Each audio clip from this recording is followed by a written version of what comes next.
Hello friends, आज हम CPC का ऑर्डर 34 के रूल 1 टू लेकर के 6 तक के बारे में बात करेंगे। ये जो ऑर्डर 34 है वो स्थावर संपत्ति के बंधकों के संबंध में बात है। जो इमूवेबल प्रॉपर्टी है उनमें अगर उस प्रॉपर्टी को हम किसी के पास में मॉर्गेज रख देते हैं, बंधक रख देते हैं, तब कौन से वाद होंगे उसके बारे में ये ऑर्डर 34 में कहा गया। इसका रूल 1 कहता है parties to suit for foreclosure, sale and redemption. पूर्वबंध, विक्रय और मोचन के वाद में पक्षकार। इसमें कहा गया है कि जो व्यक्ति विक्रय या मोचन मतलब सेल और रिडेम्पशन करता है वह बंधक और मोचन में अगर हित रखता है तो वो सारे लोग जो बंधक कर रहे हैं और जो उसको रिलीज कर रहे हैं, मोचन कर रहे हैं, रिडेम्पशन कर रहे हैं, वो जितने हितबद्ध लोग हैं वो सब के सब पक्षकार बनाए जा सकते हैं। इसमें एक बात क्लियर नहीं होती है, उसे पहले हम क्लियर कर दें कि जो पूर्वबंध होता है, पूर्वबंध मतलब फॉरक्लोजर, वो क्या होता है, विक्रय क्या होता है और मोचन रिडेम्पशन क्या होता है, ये बात कंफ्यूज करती है। तो जो पूर्वबंध होता है, जो फॉरक्लोजर होता है, जैसे कोई संपत्ति, कोई इमूवेबल प्रॉपर्टी व्यक्ति ए को 2 साल के लिए बंधक में रखी गई, उसमें यह शर्त है कि यदि 2 साल में वह अपनी संपत्ति को नहीं छुड़ा पाया तो वह व्यक्ति जिसके पास संपत्ति गिरवी रख रहा है, बंधक कर रहा है, वो उस संपत्ति को कुछ भी कर सकता है। तो जिस व्यक्ति के पास में बंधक रखा, जब वो टाइम पूरा हो जाएगा तो जिसने बंधक रखा उसके सारे राइट खत्म करने के लिए वह कोर्ट में एक दावा करता है कि इसका टाइम समाप्त हो गया, इनके पेमेंट अदा करने का टाइम समाप्त हो गया और इनसे प्रॉपर्टी हमारे कब्जे में, हमारे हक में, और इनके सारे राइट्स मेरे हक में कर दिए जाएं। इस बात को हम पूर्वबंधवाद में डालते हैं और ये पूर्वबंधवाद है। और दूसरी चीज इसमें आता है कि मोचन, रिडेम्पशन। अगर वो व्यक्ति सारे पैसे अदा कर दे तो प्रॉपर्टी क्या होगा, जिसके पास बंधक रखा उसको रिलीज करना पड़ेगा, वो मोचन हो जाएगा। और अगर कोर्ट सारे अधिकार जिसने बंधक रखा है उसको सेल करने का दे दे तो वो सेल प्रॉपर्टी में जाएगा। तो यही 3 बात के लिए इस ऑर्डर में डिस्कस किया गया, पूर्वबंध और मोचन और विक्रय। अब इसमें एक डिक्लेरेशन कहा गया, एक एक्सप्लेनेशन कहा गया कि अगर कोई इमूवेबल प्रॉपर्टी ए के पास में रखता है कोई व्यक्ति, उसके बाद वही प्रॉपर्टी बी के पास रखता है और वही प्रॉपर्टी सी के पास रखता है। अगर सी उस प्रॉपर्टी को फॉरक्लोजर या सेल के लिए वाद दाखिल करता है तो ए और बी को पक्षकार बनाया जाना जरूरी होगा। लेकिन अगर ए फॉरक्लोजर या सेल के लिए प्रॉपर्टी कोर्ट में दावा दाखिल करता है तो जरूरी नहीं कि वह बी और सी को पक्षकार बनाए, क्योंकि सबसे पहला राइट किसका है, ए का। ये एक्सप्लेनेशन किया गया। इसका रूल 2 कहता है preliminary degree in foreclosure suit. पूर्वबंध वाद में प्रारंभिक डिग्री, जो फॉरक्लोजर है उनमें प्रारंभिक डिग्री क्या बनेगी। तो अभी बताया कि पूर्वबंध क्या होता है, फॉरक्लोजर क्या होता है। अब कोर्ट में कोई व्यक्ति जिसके पास में संपत्ति मॉर्गेज रखी गई, बंधक रखी गई, वह व्यक्ति कोर्ट में दावा करता है कि इसमें से सारी जो इनके राइट्स हैं उसको समाप्त करके हमें दिलाए जाएं। तो वो जब जो वादी सफल होता है उस केस में, तो उसके लिए कोर्ट प्रारंभिक डिग्री बनाएगा, उसके लिए कोर्ट प्रारंभिक डिग्री बनाएगा। और प्रारंभिक डिग्री में जो उसका मूलधन है वो प्लस उसका ब्याज और जो वाद का खर्चा है, जो प्रतिभूति के अन्य खर्चे हैं और उन प्रतिभूतियों पर ब्याज, वो सब का सब जोड़ करके एक शुद्ध रकम बना देगा और उस पर एक डेट डाला जाएगा कि इस डेट के पहले यदि वह व्यक्ति, प्रतिवादी जिसने संपत्ति रखा है, अगर वह व्यक्ति सारा पैसा अदा कर देता है कोर्ट में, तो फिर क्या होगा कि जो शुद्ध रकम अगर वो उस तारीख की जो घोषित की गई प्रिलिमिनरी डिग्री में उसके पहले कोर्ट में जमा कर देता है, तो न्यायालय उस तारीख के पहले जमा की गई रकम पर जो उसकी डॉक्यूमेंट्स थे, बंधक रखे गए थे, वो सब के सब जो व्यक्ति दावा किया है उसके कब्जे में है। तो वो व्यक्ति वापस करने के लिए, वो कोर्ट उसे वापस करने के लिए आदेश देगा। और यदि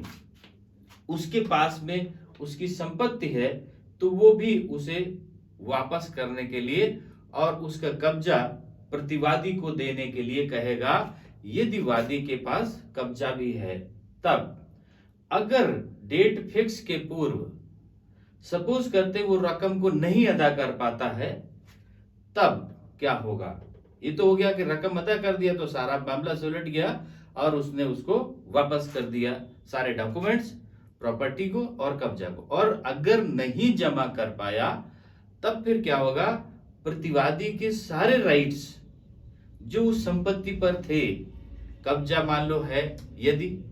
या कोई डॉक्यूमेंट्स है, तो वो सारे राइट्स समाप्त करके किसको दे देगा, वादी को दे देगा कि अब ये रकम नहीं जमा कर पाया, इसलिए इस संपत्ति का कब्जा वादी को दे दिया जाए, इस संपत्ति के सारे राइट्स वादी को दे दी जाए। और देने के बाद में वह उसे अंतिम डिग्री, फाइनल डिग्री बनाने के लिए उसे आदेशित कर सकता है। अब फाइनल डिग्री में क्या होगा कि अगर बीच में प्रतिवादी कहता है कि नहीं मैं इसको जमा कर रहा हूं, डिग्री डेट फिक्स के बाद भी अगर वो कहता है कि मैं इसको, मेरे पास में पैसा है, मुझे 15 दिन का समय दे दिया जाए, मैं इसको जमा करना चाहता हूं, तो कोर्ट इसके लास्ट में लिया गया सब रूल में, तो कोर्ट उस डेट को आगे बढ़ा सकती है। ये कोर्ट का पावर है, उसे बढ़ा दे और प्रतिवादी से पैसा जमा करा ले। ये बात रूल 2 में कही। अब रूल 3 इसका कहता है final decree in foreclosure suit. Rule 3 में कहा गया है कि पूर्वबद्ध वाद में अंतिम डिग्री, अभी प्रिलिमिनरी डिग्री बनी, प्रिलिमिनरी डिग्री में क्या हुआ कि पैसा दे दिया तो संपत्ति वापस, पैसा नहीं दिया तो उसके सारे राइट्स वादी को दे दिए गए। अब उसके बाद रूल 3 इसका कहता है कि जब प्रतिवादी सारी रकम कोर्ट में जमा कर देता है, जब प्रतिवादी सारी रकम कोर्ट में जमा कर देता है, तब कोर्ट दस्तावेज वापस करने के लिए वादी को आदेशित करेगा कि वो जो प्रतिवादी के दस्तावेज वादी के पास में है वो मूल रूप में उसे वापस कर दिया जाए, और जो कब्जा यदि वादी के पास में है तो वो कब्जा भी प्रतिवादी को वापस कर दिया जाए। मतलब प्रतिवादी को सारे के सारे राइट्स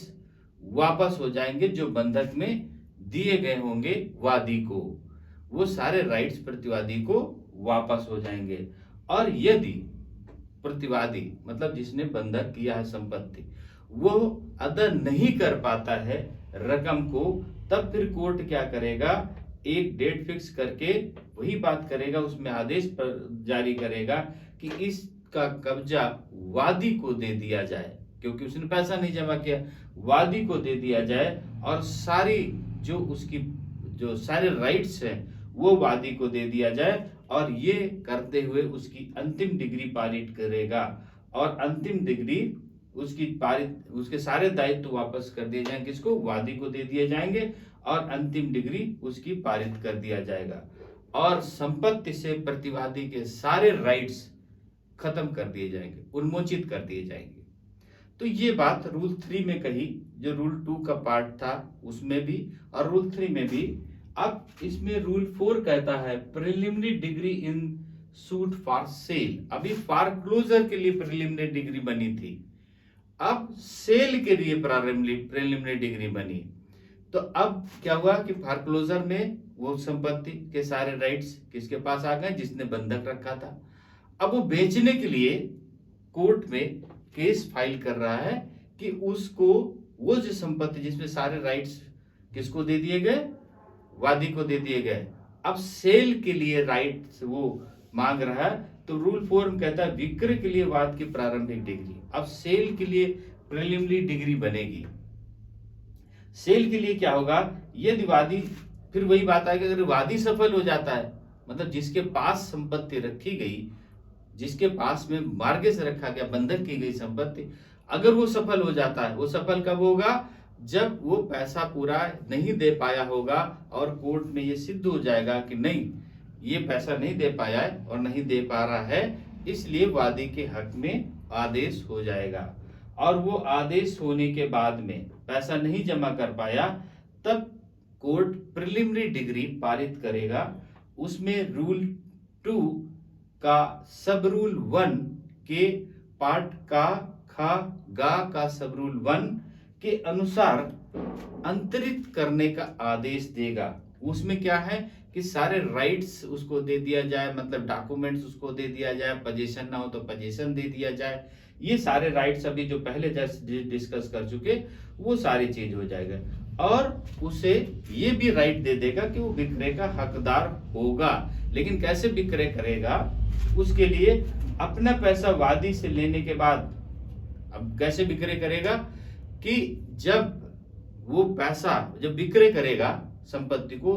जिसके हक में प्रिलिमिनरी डिग्री पारित की गई, मतलब वादी के हक में, तो जब विक्रय करेगा तो जो विक्रय की रकम होगी वो उस व्यक्ति को नहीं मिलेगी, वादी को, वो किसको मिलेगी, विक्रय की रकम कोर्ट में जमा की जाएगी। और जो वादी का पैसा होगा, जिस पैसे पे बंधक रखा गया होगा, उसकी जो खर्चे होंगे, जो उसका ब्याज होगा, उन सब का सब कोर्ट काटने के बाद में यदि कोई पैसा बचता है तो वो वादी को वापस करेगा। लेकिन अगर सेल करने के पहले कोई ऐसा प्रपोजल आ जाता है जो प्रतिवादी के लिए है और प्रतिवादी करता है कि नहीं, मैं पैसा इंतजाम हो गया, इतना जमा कर रहा हूं, या 10 दिन के लिए इसको विक्रय के लिए टाल दिया जाए, तो फिर कोर्ट उसके बात पर उसको आगे बढ़ा सकता है और अंतिम डिग्री फाइनल करने के पहले वो या वादी की बात पर उसे सेल करने के लिए आगे बढ़ा सकता है। अगर नहीं बढ़ाता है तो फिर जैसे बात आया गया कि भी सेल हो जाएगा, तो वो सारे खर्चे काट करके रेस्ट जो पेमेंट होगा वो प्रतिवादी को वापस कर देगा। रूल 5 इसका कहता है final decree in suit for sale. अभी प्रिलिमिनरी डिग्री बनी, अब इसमें कहा गया विक्रय के बाद में अंतिम डिग्री। फाइनल डिग्री क्या बनेगी, विक्रय के लिए रकम सारी इकट्ठा कर दी गई कि इतनी रकम, इतना ब्याज, इतने खर्चे, इतना मूलधन, ये सब मिलाकर के वादी को अदा करना है और इस तिथि के पहले अदा करना है। अगर वो उस तिथि के पहले अदा नहीं कर पाता, उस तिथि के पहले वो अदा नहीं कर पाता और वो सारे राइट्स कोर्ट को सरेंडर कर देता है कि मैं नहीं जमा कर पाऊंगा, तब फिर क्या होगा, फाइनल डिग्री बनेगी। तो रूल 5 में कहा कि फाइनल डिग्री में क्या है, यदि वादी सफल होता, मतलब वो जमा नहीं कर पाया प्रतिवादी, तो वादी सफल हो गया। वादी सफल होता है तो जो इसके पहले जो फॉरक्लोजर के रूल 3 में कहा कि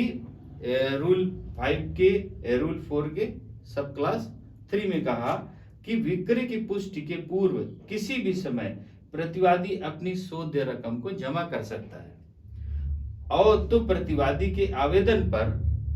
प्रारंभिक डिग्री को क्या किया जाएगा, उसमें निर्देश दे दिया जाएगा कि वो वादी के सारे डॉक्यूमेंट्स को वापस कर दे और बंधक संपत्ति को भी अंतरित कर दे, और उसका कब्जा है तो कब्जा भी प्रतिवादी को दे दे, क्योंकि उसने सारा पैसा कोर्ट में जमा कर दे। फाइनल डिग्री के पहले ये देखा जाएगा। फाइनल प्रिलिमिनरी डिग्री में नहीं ज्यादा कर पाया, उसने फाइनल डिग्री की डेट बना दी, फाइनल डिग्री के पहले ये देखा जाएगा। अगर फिर भी प्रतिवादी कह देता है तो उसे वह जमा करने का आदेश देगा और सारे डॉक्यूमेंट्स प्रतिवादी को वापस करा देगा, उसकी संपत्ति वापस कराएगा और उसका कब्जा भी उसे दिला देगा। लेकिन अगर सपोज करते हैं कि इसमें कहा गया, इसके नेक्स्ट रूल में, कि यदि विक्रय कर दिया गया है, क्या कर दिया गया, विक्रय कर दिया, लेकिन कोर्ट ने विक्रय को डिक्लेयर अभी नहीं किया, कोर्ट ने विक्रय को डिक्लेयर नहीं किया, विक्रय कर दिया गया है, तो जब तक वह अतिरिक्त, जब तक वह रकम क्रेता ने जो जमा किया है, अभी डिक्लेयर नहीं हुआ, कोर्ट ने डिक्लेयर नहीं किया विक्रय को, लेकिन जो क्रेता ने जो रकम जमा कर दिया जो भी कोर्ट में, उस रकम से 5% ज्यादा रकम प्रतिवादी जिसकी संपत्ति है वो कोर्ट में जमा कर दे, 5% ज्यादा वह कोर्ट में जमा कर दे, और जिसने क्रय किया उसको वह रकम प्लस 5% एक्स्ट्रा रकम वापस कर दी जाएगी, और फिर से वही प्रिलिमिनरी डिग्री के तहत क्या किया जाएगा, उसके सारे डॉक्यूमेंट्स प्रतिवादी को, उसका कब्जा प्रतिवादी को, और उसके सारे राइट्स प्रतिवादी को, मतलब जिसकी संपत्ति है, जिसने बंधक रखा था, उसको वापस कर दिया जाएगा। वह जमा नहीं कर पाया अगर, तो फिर कोर्ट क्या करेगा, उसको क्रय करने का आदेश देगा, उसे डिक्लेयर कर देगा, पुष्टि कर देगा कि फला संपत्ति का विक्रय हो गया, इसके लिए फिर वो कुछ नहीं हो सकता उसमें। तो ये बात रूल 5 में फाइनल डिग्री में बताई कि फाइनल डिग्री के पहले क्या हो सकता है। अब रूल 6 इसका कहता है recovery for balance due on mortgage in suit for sale. ये बात कह दी रूल 6 में, कहा कि विक्रय के बाद में बंधक पर शोध्य बाकी रकम की वसूली। अब ये क्या है कि अगर प्रॉपर्टी सेल कर दी गई, प्रिलिमिनरी डिग्री बनी, फिर फाइनल डिग्री के बाद प्रॉपर्टी सेल कर दी गई, और उसकी जो बंधक रकम थी, शोध्य रकम, जो ब्याज वगैरह मिला करके सपोज करते 1 लाख का आया था, और जो विक्रय हुआ वो 90,000 का हुआ,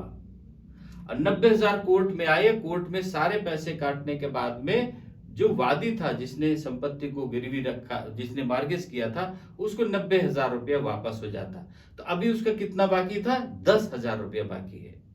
तो उसी पैसे के लिए इसमें बात करी गई कि जो पैसा बाकी है, जो शोध्य रकम बाकी है अभी, उसका बैलेंस, उसके विक्रय पर वादी के पूर्व रकम जो प्राप्त नहीं कर पाया है, वह वादी फिर से प्रार्थना पत्र देगा कि अभी जो फाइनल डिग्री बनी थी उसके अनुसार इतनी रकम बाकी है, तो कोर्ट उस पर वैध रूप से जो रेस्ट रकम है उसकी वसूली का भी आदेश किस तरीके से होगा वो कर सकता है। तो जो शोध्य रकम, जो रेस्ट रकम बच गई विक्रय के बाद भी, उसके लिए आदेश कर सकता है, ये रूल 6 में कहा। तो अभी रूल ऑर्डर 34 के रूल 1 to 6 क्लियर हो गए होंगे कि पूर्वबंध क्या है, विक्रय क्या है, कैसे विक्रय होगा, प्रिलिमिनरी डिग्री कैसे बनेगी, फाइनल डिग्री कैसे बनेगी। अब इसकी रूल 7 से हम नेक्स्ट पार्ट में डिस्कस करेंगे। ओके, थैंक यू, जय हिंद।